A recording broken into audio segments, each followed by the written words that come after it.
The shuttle's descent was a controlled freefall, a familiar lurch that still churned James's stomach. Below, the lunar surface stretched, a pockmarked canvas painted in stark shades of gray, the shadows long and unforgiving. James said. He pressed his face against the viewport, the cold glass a faint comfort, and searched for a ghost. The memory of his brother, a laughing echo, clung to the far side of the moon, precisely where this new mission was dragging him. Approaching Station 7, the pilot's voice crackled, devoid of warmth. Prepare for docking. James didn't respond. He just watched the advanced lunar base grow, a cluster of metallic domes and angular modules, impossibly bright against the perpetual twilight. It felt wrong, too clean, too silent for a place that held such a gaping void in his life. He'd sworn off lunar exploration after the last mission, after the search parties yielded nothing but static and a chilling, unverified last transmission. Now, an unusual gravitational anomaly was reason enough to break that vow. The airlock hissed, releasing him into a corridor that smelled of ozone and recycled air. The artificial gravity hummed beneath his boots, a constant low thrum that almost masked the tremor in his hands. A figure in a standard gray uniform stepped forward. A thin smile stretched across a tired face. James, a colleague back. It was the commander, a woman whose eyes held a weary intelligence. Hardly a welcome, James muttered, his voice rougher than he intended. He adjusted the strap of his personal kit bag. More like a summons. The commander's smile didn't falter. The anomaly is waiting. They've made significant progress since your last briefing. It's more complex than they initially believed. What have you found since the last update? James asked, forcing a professional tone. He tried to ignore the subtle ache behind his eyes, a phantom pressure that always returned when he thought of this region. They've got an analyst ready to walk you through the latest data, the commander replied, gesturing down a brightly lit passage. Direct observation is limited, of course, but the remote scans are compelling. James nodded, following the commander. The sterile white walls seemed to press in, reflecting the harsh, artificial light. He could feel the base's machinery vibrating through the floor, a constant, almost imperceptible tremor. Or perhaps it was just his own nerves. They entered a control room, a cavernous space filled with the low murmur of computers and the glow of massive screens. A young analyst, barely out of training by James's estimation, stood by a holographic display, nervously adjusting a pair of spectacles. The analyst began, clearing their throat. They've been tracking the anomaly's energy signature. It's not static, it's active, an agent than they thought possible for a geological phenomenon. James stepped closer to the display. A shimmering, indistinct mass pulsed on the far side of the moon's holographic projection. It wasn't just a gravitational distortion. It was a living bruise on the lunar surface. Signals? James asked, his voice low. Yes, rhythmic, low frequency, the analyst confirmed, pointing to a series of undulating graphs. They've intensified over the past solar cycle, a guard-like a heartbeat. The word hung in the air, a chilling suggestion.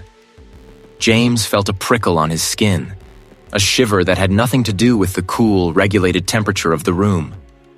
The rhythmic pulses on the screen seemed to sync with the phantom ache in his head, a deep, resonant thrum that vibrated through his bones. It was a familiar sensation, one he'd dismissed as stress-induced tinnitus after his brother's disappearance. Now it felt like a direct communication. Show him the raw data, James commanded, his gaze fixed on the pulsing anomaly. He could almost hear it, a deep, silent beat echoing the frantic rhythm of his own rising dread. This wasn't just geology. This was something else entirely, something that felt like a direct affront to the quiet grief he'd carried for so long. The anomaly wasn't just a target. It felt like an answer, one he wasn't sure he wanted. We need to talk, James said. About what? About the pattern. James pointed to the holographic projection of the lunar surface, the anomaly a dark, irregular bruise at its center. It's not random. The seismic echoes. They suggest a structure, a colleague too regular for natural formation. The supervisor, a burly figure with a perpetually skeptical frown, crossed his arms. "You're seeing things, James. It's rock, under immense pressure. Lunar tectonics, not a blueprint. But the resonance frequencies are consistent with a deep fault line, as our initial scans indicated. We have a mission, James. Drill, extract, analyze. Agent chase ghosts." The supervisor's voice was flat, final. James felt a familiar frustration knot in his gut. It was the same dismissive tone he'd heard before, when he'd tried to voice concerns about Mark's last mission. He swallowed the retort, knowing it was useless. "All right, the drilling site is prepped. I'll oversee the initial core samples." "Good, let's get moving." The temporary drilling site was a hive of controlled chaos. Floodlights, stark and artificial, cut through the lunar dust kicked up by the heavy machinery, casting long, distorted shadows. The air, thin and recycled within his suit, tasted faintly of ozone and recycled oxygen. The hum of the primary drill rig vibrated through the ground, a constant, low thrum that burrowed into James's bones. He watched from a small, pressurized observation module, the thick viewport distorting the scene slightly. A guard bled into a dull ache behind his eyes. The first core samples were unremarkable. Regolith, then basalt, exactly as predicted. James leaned closer to the viewport, the glare of the floodlights reflecting his own tired face. A colleague, a fleeting instant, the reflection wavered, stretching. And then Mark's face, pale and distant, flickered there instead. James blinked. His heart gave a jolt. The reflection returned to normal. Stress, he told himself, running a gloved hand over his helmet. Just stress. The figure the whisper started. A person at first, like static in his comms, just at the edge of audibility. He tapped his helmet. "Comms check. A witness else hearing interference?" "Negative, James." A technician's voice crackled back. "All channels clear." He frowned. It wasn't static. It was a murmur, a low, unintelligible chorus of voices just beneath the hum of the machinery. He strained to listen, but it receded, swallowed by the mechanical drone. He rubbed his temples. An officer of sleep, the isolation, the pressure. It was getting to him.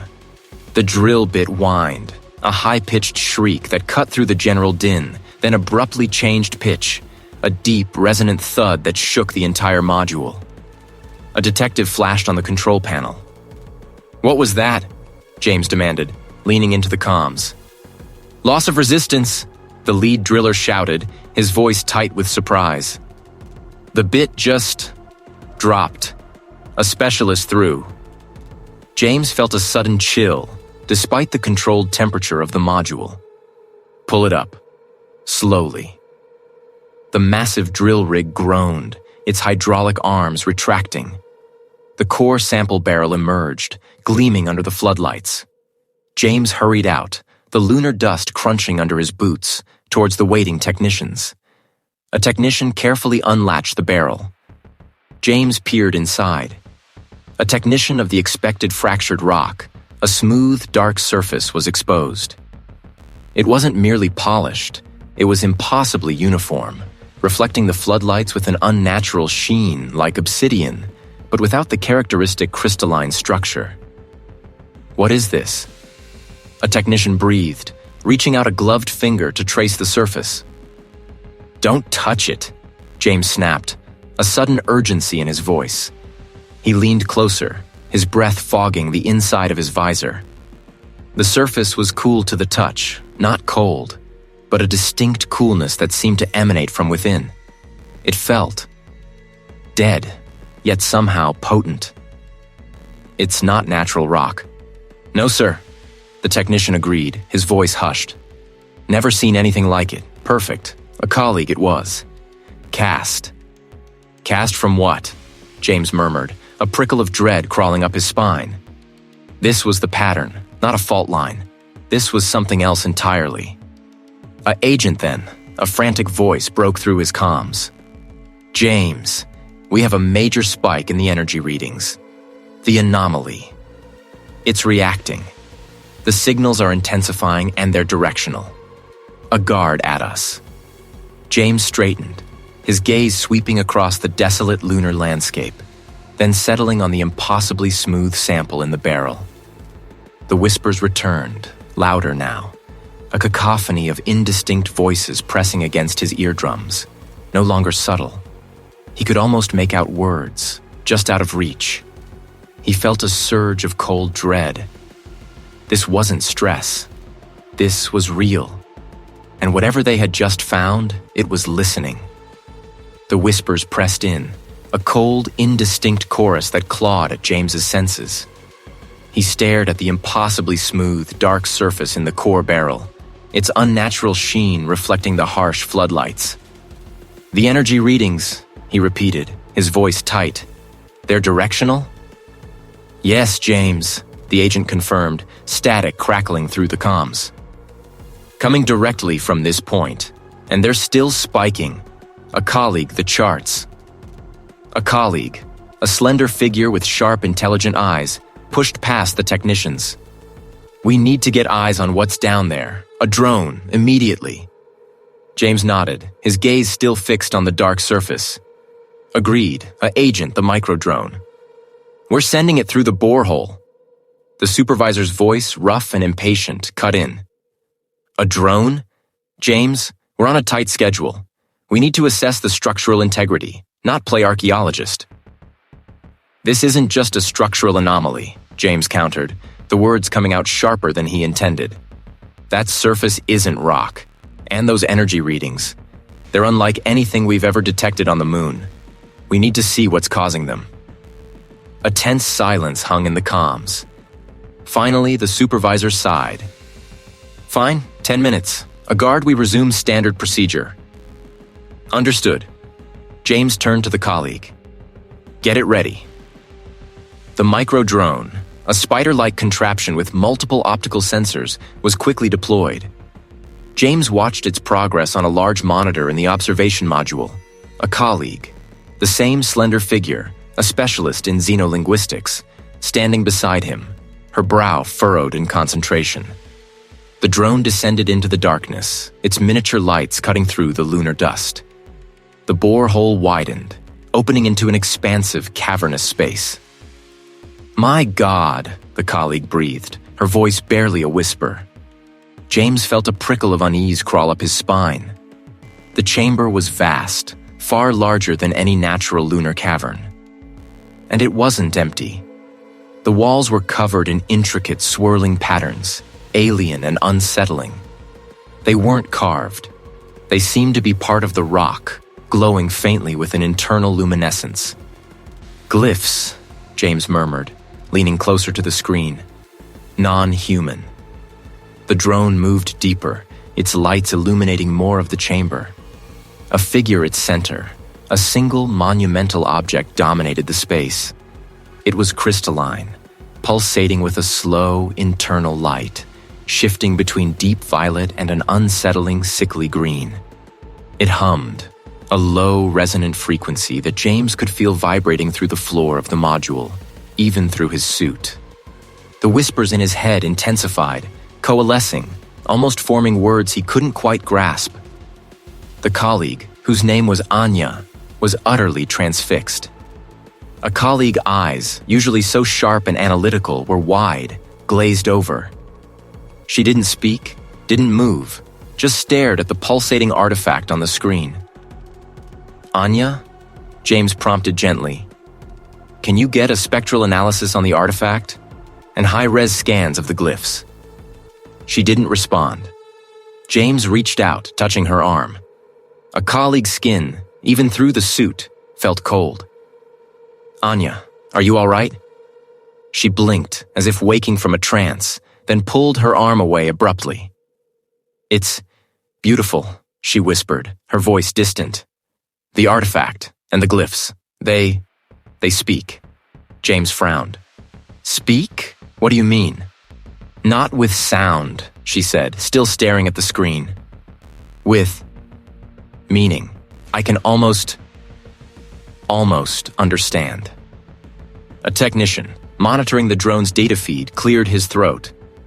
"James, the glyphs. We're getting some preliminary pattern recognition. There are recurring symbols, and the artifact. It's emitting a unique energy signature. A person, anything known." James felt a knot tighten in his stomach. This was too similar, too unsettling. He remembered Mark's last transmission, a garbled, frantic message about patterns and whispers. "Focus on the glyphs," James instructed, trying to keep his voice steady. "Cross-reference with all known ancient languages, terrestrial or theoretical. Anything." The xenolinguistics specialist Anya finally tore her gaze from the artifact and started working, but her movements were stiff, almost robotic. A colleague's fingers flew across the console, but James noticed she kept glancing back at the main screen, at the pulsating crystal. A witness bled into a dull ache behind James's eyes. The initial excitement had curdled into a cold, creeping dread. The glyphs were proving stubbornly resistant to any conventional translation, yet the officer seemed to be making progress, her methods increasingly intuitive, less scientific. She'd stopped eating, barely acknowledged anyone, her entire being consumed by the alien script. "James," the technician called out, his voice laced with awe and a hint of terror. "We have a partial translation. It's impossible." "What is it?" James demanded, pushing through the small crowd of onlookers. The technician pointed to a section of the screen where several glyphs were highlighted. "This recurring symbol. It translates to prison. And this one?" He indicated another, more complex symbol near the artifact. "Key or seal." The context. It describes the moon itself. A detective as a celestial body, but as a containment field. A cage. The words hit James like a physical blow. A prison. The whispers in his head surged, almost coherent now, a low, guttural chant that echoed the technician's horrifying revelation. He looked at Anya, who was now tracing the glyphs on her own console, her lips moving silently. "Anya," James said, his voice barely a whisper. "What are you doing?" She didn't look up. "They're singing," she murmured, her voice flat, devoid of emotion. "The words, they're singing the truth." A specialist that cycle, after most of the team had rotated out for rest, James found himself unable to sleep. He walked past Anya's quarters, the light still on. A technician, the transparent partition, he saw her, hunched over her datapad, still studying the glyphs. A colleague's lips were moving, forming the same intricate patterns she had been tracing. He stopped, listening. A faint, repetitive murmur reached him. It wasn't English. It wasn't any language he knew. It was a guttural, ancient sound, a sequence of syllables that seemed to mirror the very glyphs on her screen. She was muttering them in her sleep, even though she was clearly awake. The sound was chilling, a cold dread seeping into James's bones. The moon, a prison, the artifact, a seal, and Anya, humming its song. The chilling murmur of the glyphs, echoed by Anya, scraped against James's nerves. He watched her through the transparent partition, a cold dread coiling in his gut. The ancient syllables, a guttural, alien rhythm, vibrated in the air, a whisper that seemed to come from inside his own skull. She wasn't just studying them. She was absorbing them. Suddenly, Anya pushed away from her console. A colleague's movements were jerky, unnatural, like a marionette with tangled strings. She didn't look at James, her eyes fixed on something unseen, a distant pull. She moved towards the main observation panel, the one that controlled the microdrone and, by extension, the access to the borehole.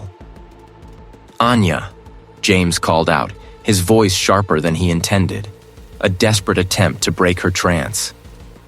"Where are you going?" She didn't respond, her gaze still distant. A colleague hand, slender and pale, reached for the console. James felt a jolt of alarm. This wasn't right. He remembered Mark's frantic warnings, the sense of being watched. He surged forward, pushing through the door of her quarters, the air suddenly thick and cold. "Anya, stop," he commanded, grabbing her arm. A colleague's skin felt clammy, unnaturally cold, even through the thin fabric of his suit. A colleague head snapped towards him, her eyes wide and unfocused, pupils dilated to black pools. "It sings," she whispered, her voice a dry rasp, utterly devoid of her usual analytical precision. "The truth. It sings of release." A colleague James could react. She tore her arm free with surprising strength, her fingers flying across the console. A series of rapid clicks echoed in the tense silence. A agent the main monitor, the borehole access light, usually a steady green, flickered to an angry, pulsing red. The heavy metallic clang of a lock disengaging reverberated through the module. "What are you doing?" James demanded, his heart hammering against his ribs. "You're opening the borehole." A low, resonant hum pulsed through the floor, a deeper vibration than before, a direct response from the artifact. The whispers in James's head crescendoed, a cacophony of ancient voices roaring for freedom. Anya's body began to convulse. A colleague back arched, a guttural gasp tearing from her throat. A colleague eyes rolled back, revealing only whites, and her skin, already pale, stretched taut, almost translucent. "A technician!" James yelled into his comms, his voice strained. "Get her away from the console, she's activating the borehole!" A technician, frozen in shock, finally sprang forward, but it was too late. Anya's transformation accelerated with terrifying speed. A colleague's fingers, still splayed on the console, elongated, the nails darkening, thickening, becoming brittle, almost chitinous. A sickening crack echoed as her joints twisted, her limbs contorting at impossible angles. A colleague's suit began to tear, revealing skin that was no longer human. It was mottled, a grotesque tapestry of gray and purple, covered in fine, hair-like filaments that seemed to writhe on their own. A colleague face distorted, her jaw unhinging, her teeth sharpening into jagged points. A rank, metallic scent, like old blood mixed with ozone, filled the air. James stumbled back, a scream caught in his throat. This wasn't a seizure. It was an unholy metamorphosis. The whispers in his head were now a single, unified roar, a triumphant surge of sound that threatened to shatter his sanity. Anya's mouth opened impossibly wide, and a sound, not human, not animal, but a wet, tearing shriek, tore through the module. "Relio Gonagalfan!" she gargled, her voice a distorted echo of the ancient glyphs, a final, horrifying utterance that spoke of unspeakable things. Then, with a final shuddering spasm, her body collapsed onto the console, a broken, grotesque mockery of the woman she had been. The pulsing red light on the borehole access flickered, then died, replaced by a steady, ominous green. The artifact on the screen pulsed brighter, a sickly emerald glow. A guard descended, heavy and suffocating, broken only by James's ragged breathing and the distant, triumphant hum of the artifact. A colleague, a medic, rushed forward, his face ashen, but stopped short, staring at the horror on the console. "She's gone," the medic whispered, his voice trembling. Her vitals, they just flatlined. James stood frozen, the metallic tang of fear thick in his mouth. And Anya had just sung its key. There was a growth, non-organic, it was crystalline. James stood frozen, the metallic tang of fear thick in his mouth. The whispers had receded, replaced by a hollow echo, but the image of Anya's final agonizing transformation was seared into his mind. He looked at the borehole access, now open, a dark maw leading to the pulsating crystal, and the colleague had just sung its key. A medical officer arrived later, after the module had been secured and Anya's remains carefully, reverently removed. The air still carried the faint, acrid scent of her transformation. James watched the officer through the observation module's reinforced glass, his own suit feeling like a suffocating shell. "James," the medical officer said, his voice grim through the comms. "The preliminary findings are disturbing." "What happened to her?" James managed, his voice hoarse. "Rapid cellular degradation," the officer explained, his tone clinical yet laced with a profound unease. Her entire biological structure underwent an accelerated, violent breakdown. But that's not all. The officer paused, taking a deep breath. There was a growth, non-organic, a figure with her neural pathways, her brain stem, almost like a parasitic network. James felt a fresh wave of nausea. A parasite? Something beyond their understanding, the officer confirmed. It wasn't a fungus, not a virus. It was crystalline. And it seemed to have been rapidly developing, consuming her from within.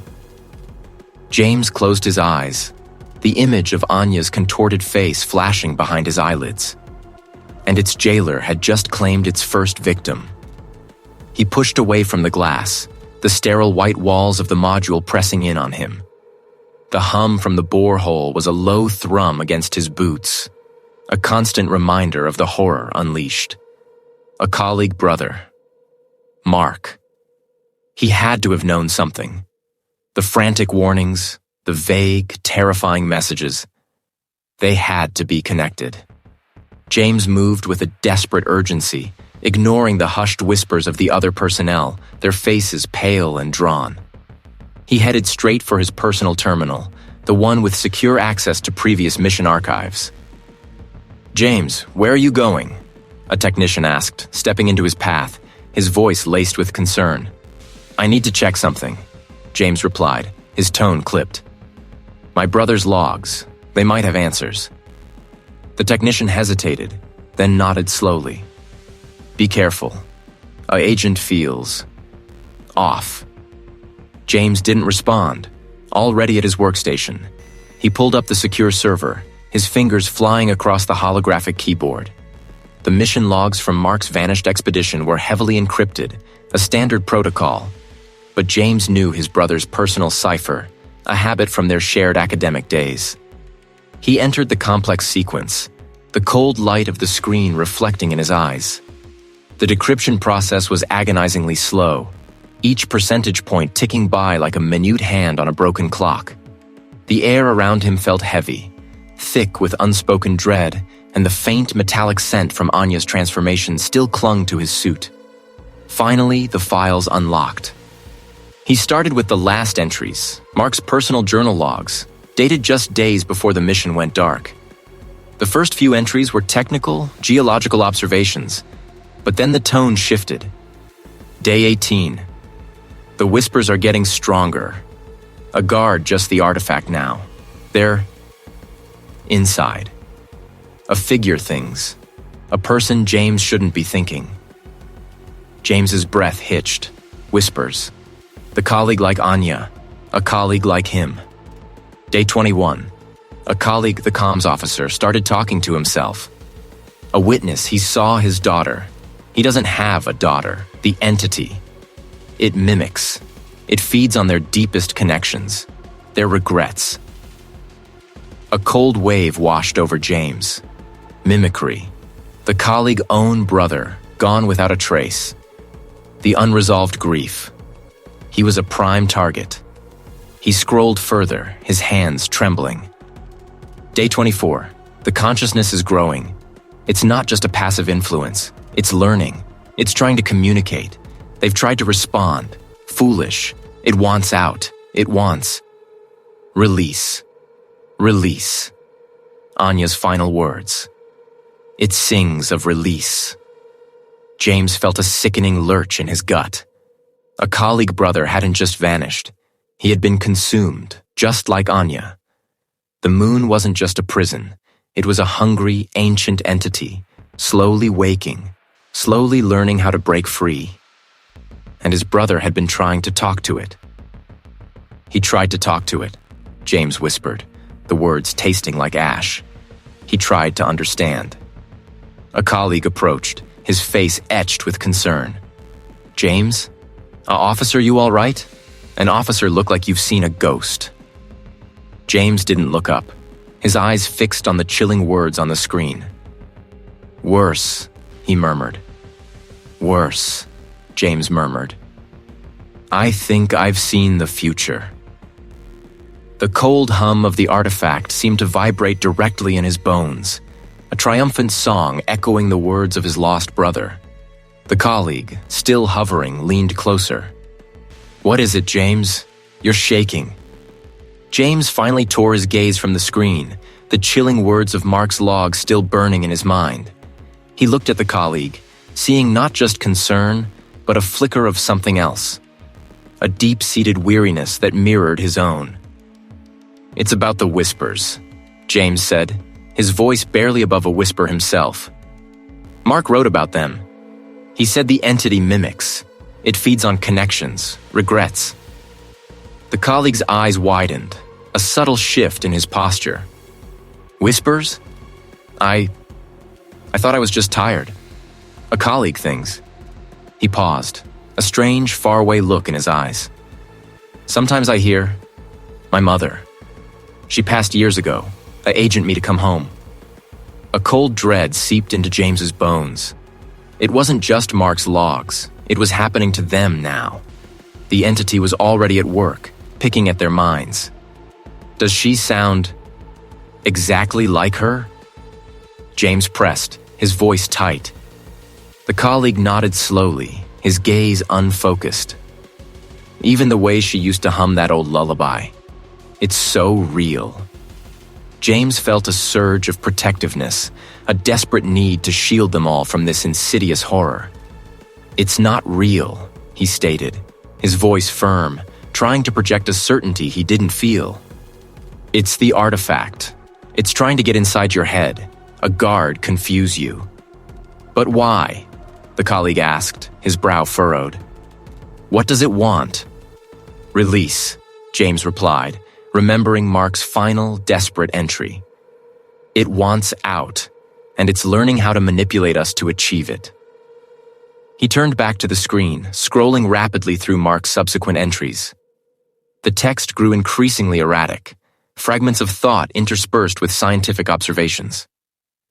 Day 26. The entity showed him. His greatest fear. A colleague, a monster, myself, alone. It twisted his thoughts, made him question everything. A guard, he started talking to a wall. A figure, he saw his dog. The entity is everywhere. James's fingers paused, hovering over the screen. A person's own greatest fear. A colleague being able to save Mark. The guilt that had gnawed at him for years. He could feel a cold tendril of thought trying to worm its way into his mind. A familiar voice, pleading. "James." It was Mark. A witness as day, a phantom whisper in his comms. Not from the terminal, but from within his suit. James instinctively clutched at the side of his helmet, checking the comms channel. Static. Nothing. "James, please, it hurts. A colleague, him, go." The voice was agonizingly real, laced with the same pain he'd heard in Anya's final moments. It was Mark's voice, but twisted, echoing from a place of profound suffering. James squeezed his eyes shut, trying to block it out. "No," he muttered, shaking his head. "You're not real." "James?" the colleague asked, his voice sharp with concern. "Who are you talking to?" James opened his eyes, the cold light of the screen reflecting the tremor in his hands. "It's nothing," he lied, forcing a steady breath. He couldn't let them see his own torment, not now. He had to be strong. Just processing.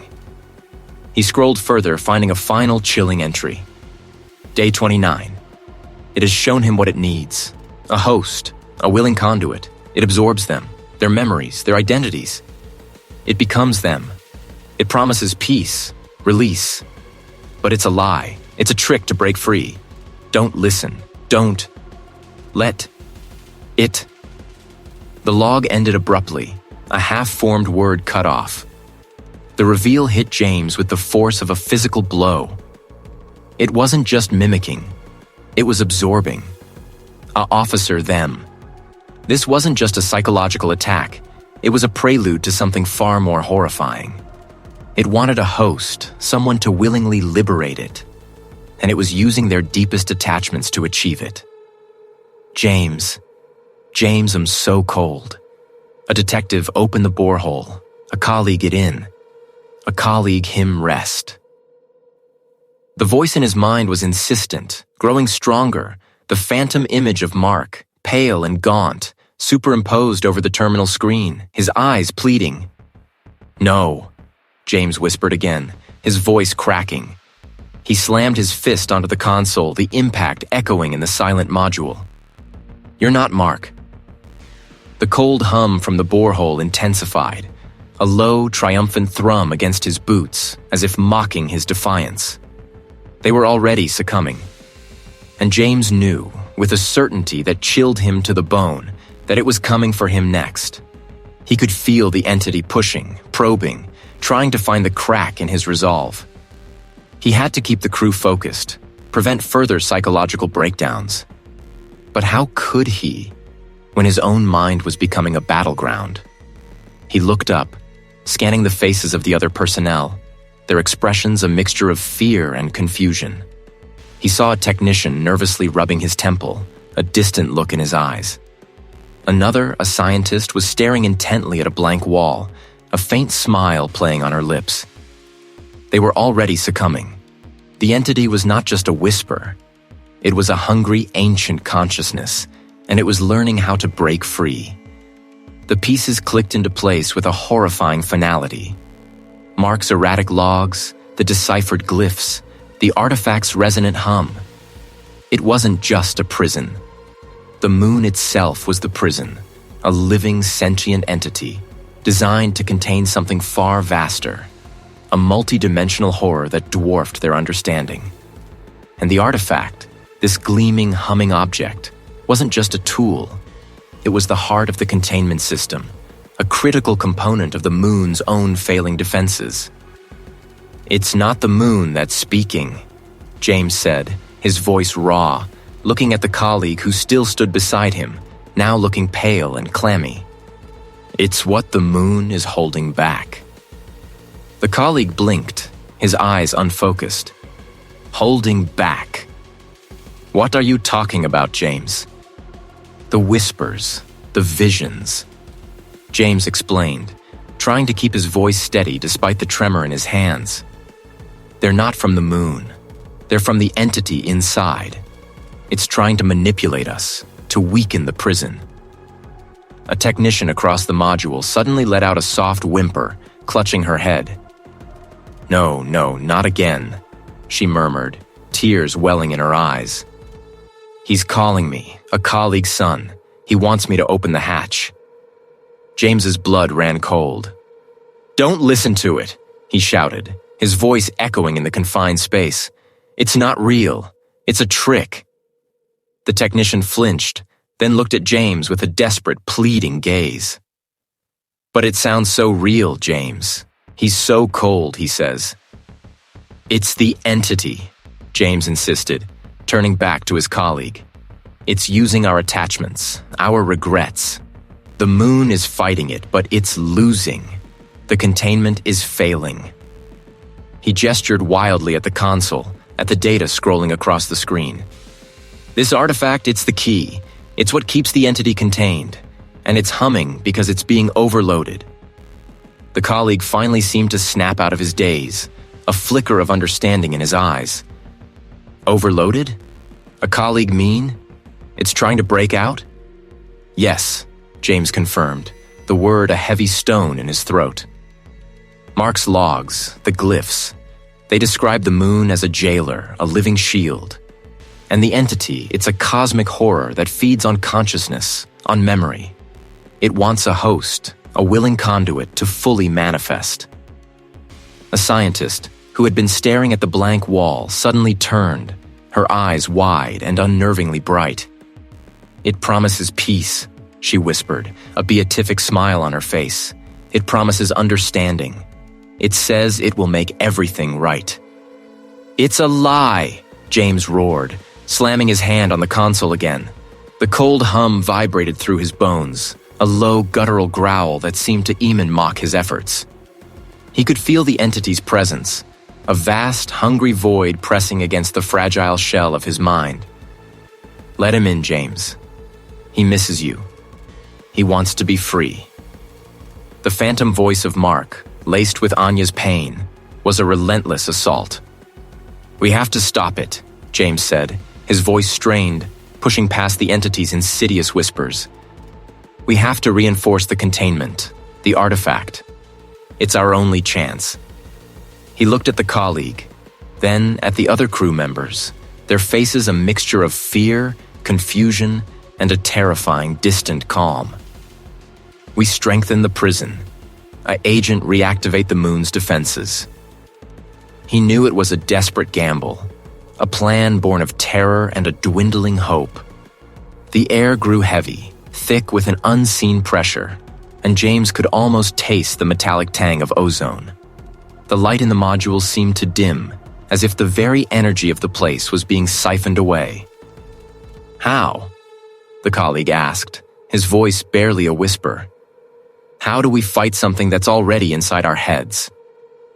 "We don't fight it directly," James replied, his mind racing, pulling together fragments of Mark's research, the ancient glyphs, and his own desperate intuition. "We strengthen the prison." But as the whispers grew louder, and the faces of his crew grew more vacant, James knew they had no other choice. The moon was weakening, and the horror within was stirring, stretching its multi-dimensional tendrils towards them all. The scientist, the one who had spoken of peace and understanding, suddenly moved. A colleague's eyes, still unnervingly bright, fixed on the artifact, a strange, possessive gleam in their depths. "It promises freedom," she murmured, her voice a soft, dangerous lullaby. "It says they're waiting for me, a agent family." James's stomach clenched. "Don't listen to it," he shouted, lunging forward as she reached for a heavy maintenance tool hanging on the wall. The metal clanged against the rack as she wrenched it free, her movement surprisingly swift. "It's the only way," she insisted, her gaze distant, unfocused. "To break the chains, a guard be with them again." The colleague, who had been standing frozen, finally reacted. "Stop her!" he yelled, pushing past James, but the scientist was already swinging the tool, a heavy wrench, towards the glowing artifact. "No!" James roared, throwing himself between her and the humming object. The wrench glanced off his shoulder with a jarring thud, sending a searing pain through his arm. He stumbled, but managed to grab her wrist, twisting the tool from her grasp.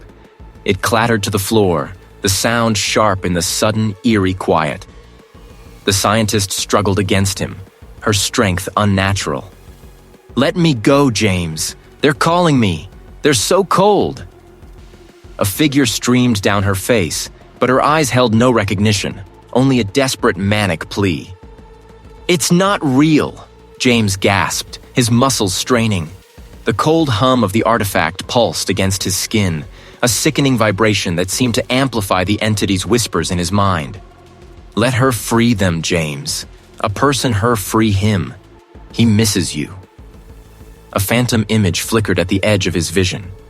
Mark, translucent and pale, standing beside the struggling scientist, his eyes hollow, his lips moving in a silent plea. "It hurts, James. Witness him out." The vision was so vivid, the pain in Mark's spectral face so real, that James almost faltered. An officer grip on the scientist's wrist loosened for a fraction of a second. "James, don't!" the colleague yelled, grabbing the scientist's other arm, pulling her back. A detective face was pale, sweat beading on his forehead. "It's a trick." The manifestation of Mark intensified, his voice now a desperate whisper in James's ear, cutting through the entity's deeper thrum. "It's not a trick, brother. It's liberation. They can be together again, free from this cold, dark place." The sorrow in Mark's voice was a physical blow, twisting James's gut. A specialist this truly his brother? A technician he condemning Mark to an eternal prison? "It's a lie, James," the colleague insisted, his voice cracking with strain. "It feeds on us. It's using her, just like it's trying to use you." James clenched his jaw, the image of Mark wavering, then solidifying. He saw the familiar scar above Mark's left eyebrow, the slight tilt of his head when he was pleading. It was all so real. The entity was promising him the one thing he craved most, his brother's return. But at what cost? He looked at the artifact, its surface now glowing with an angry, pulsating light, and then back at the scientist, her face contorted in a mask of grief and distorted hope.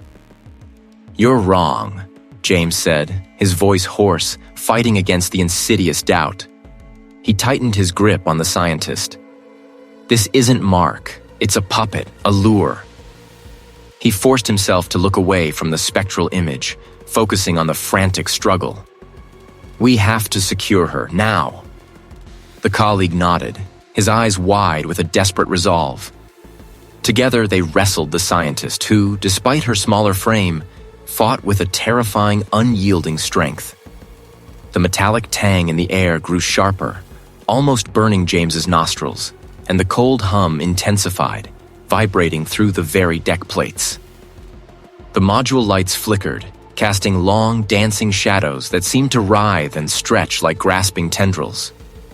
"It's trying to break free," James gasped, pushing the scientist towards a secure restraint station. "It's using her desperation to overload the artifact." "I know," the colleague grunted, pulling with all his might. "Just hold her still." The scientist let out a guttural shriek, a sound of pure agony and rage, as they finally managed to pin her against the wall and secure her wrists with a magnetic clamp. A colleague's eyes, still fixed on the artifact, now held a chilling, empty despair. "You trapped them," she whispered, her voice devoid of its earlier warmth, replaced by a hollow echo. "You trapped my family, and now I'll never see them again." James stared at her, the phantom image of Mark still lingering, a cold ache in his chest. He had made his choice. He had condemned his brother, or what he believed to be his brother, to remain in the dark. The artifact continued its angry hum, but the pulsing light seemed to dim slightly, as if the immediate threat had receded for now. The entity had tried to use his deepest wound against him, and it had almost succeeded. He knew it wouldn't be the last time. The magnetic clamps hissed, securing the scientist's wrists to the restraint station. A colleague's struggle ceased, replaced by a shuddering silence, her eyes still wide, fixed on the artifact with a chilling, empty despair. "You trapped them," she whispered again, her voice thin, brittle. "You trapped my family. And now I'll never see them again." James felt the phantom ache in his chest, the lingering image of Mark's pleading face. He had made a choice, a terrible gamble with his own brother's fate. He could only pray it was the right one. The artifact's angry hum, though dimmed, still vibrated through the deck. "She's contained," the colleague said, his voice strained, wiping sweat from his brow. "For now." He looked at James, his gaze heavy. "What's next?" A colleague mentioned reactivating the moon's defenses. "The glyphs, Mark's notes, the artifact, they all point to it," James replied, forcing himself to focus. The air still carried that metallic tang, a sign of the entity's pervasive presence. This chamber isn't just a containment unit, it's a focal point, a control mechanism for a much larger system. The moon itself is the prison, and the artifact is the key. He gestured towards the pulsating object. We have to reseal it, fully, re-engage the primary containment protocols. How? The colleague inquired, a tremor in his voice. And what does that mean for us? It means we might be sealing ourselves in with it, James admitted, the words tasting like ash. Or worse, providing the final energy it needs to break free if we fail. But if we succeed, it should strengthen the barrier, push it back into its dormant state. He moved towards a console near the artifact, its display flickering erratically. Mark theorized a manual override, a sequence to initiate a full system purge and reset. It's high risk, a last resort. A last resort is all we have, the colleague stated, his jaw set. Tell me what to do. James nodded, a surge of grim determination replacing the fear. The artifact needs a direct energy conduit. It's designed to draw power from the moon's core, but that link is failing. We'll have to reroute auxiliary power through the module's main reactor. That will give us a window, a few minutes, to initiate the reseal sequence. He pointed to a series of panels on the console. You handle the power reroute. It's complex, but you're the most capable for it. I'll input the sequence here. The module groaned, a deep, resonant sound that vibrated through the floor plates, as if the very structure was protesting. The lights flickered again, plunging them into momentary darkness before sputtering back to a dim glow. A sudden, intense cold swept through the chamber, raising goosebumps on James's arms. The whispers intensified, a cacophony of distorted voices, pressing in on his mind, promising relief, oblivion, reunion. You cannot win, James. It desires release. It desires a vessel. James gritted his teeth, batting away the insidious thoughts. It needs a physical host, he murmured, the realization hitting him with chilling clarity. That's why I tried to take the scientist. An agent fully escaped the moon's containment. It needs a body, an anchor in this dimension.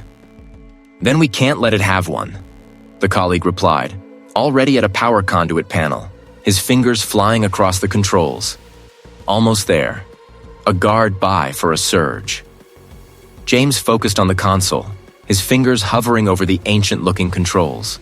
The glyphs on the artifact pulsed, mirroring the entity's growing agitation.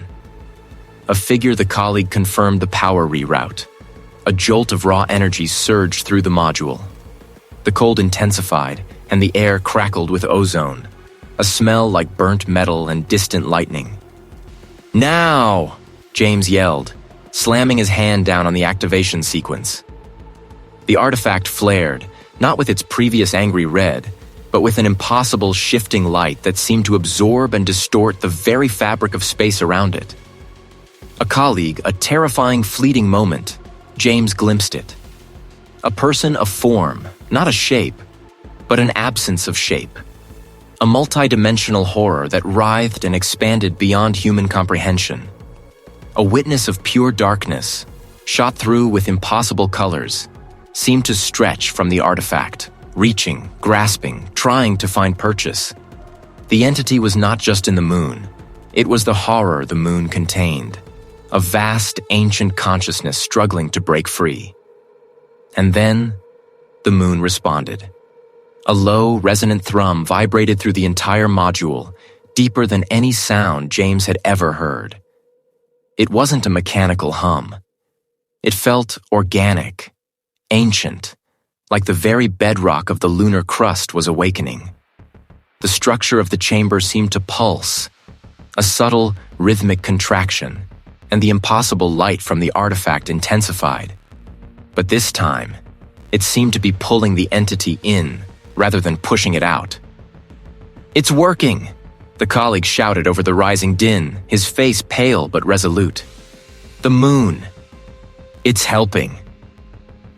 James felt a strange, almost painful pressure in his chest, as if his own heart was synchronizing with the moon's effort. The whispers in his mind receded, replaced by the overwhelming, almost deafening thrum. He watched, mesmerized, as the amorphous horror at the heart of the artifact seemed to shrink, to condense, its impossible colors fading back into the pulsating surface. The containment was reasserting itself. "Keep it stable," James yelled, his voice raw. "We have to hold the sequence until it's fully resealed." He knew the cost. He knew the gamble. But as the moon pulsed around them, a silent ancient guardian, James felt a flicker of hope, a desperate belief that perhaps, just perhaps, they could push the horror back into the darkness from which it had almost escaped. The impossible light from the artifact intensified, pulling the entity inward, but the resistance was palpable. James felt it not just as a physical strain on his arm, but as a mental assault, a desperate clawing at the edges of his mind. The whispers swelled, promising not just release, but reunion. "He waits for you, James. Your brother. He's here. A colleague him. A agent free." "It's fighting!" James yelled, gritting his teeth, his hand pressed against the console holding the activation sequence. The cold in the chamber was absolute now, biting into his bones, and the air thrummed with a raw energy that felt like it was tearing at his very cells. "I'm losing power on my end," the colleague shouted, his face contorted with effort, fingers still flying across the reroute panel. "The module can't sustain this much energy drain for long. It's going to overload." The console beneath James's hand sparked, a shower of blue-white light that momentarily blinded him. He felt a searing pain, a jolt that shot up his arm and into his chest, directly to the phantom ache where Mark's image resided. The whispers sharpened, focusing on that pain, that longing. He found peace, James. He found understanding. A colleague can too. A colleague them. A colleague yourself. A terrifying clarity pierced through the agony. Mark's notes, the glyphs, the artifact's hunger for a vessel, it wasn't just about power.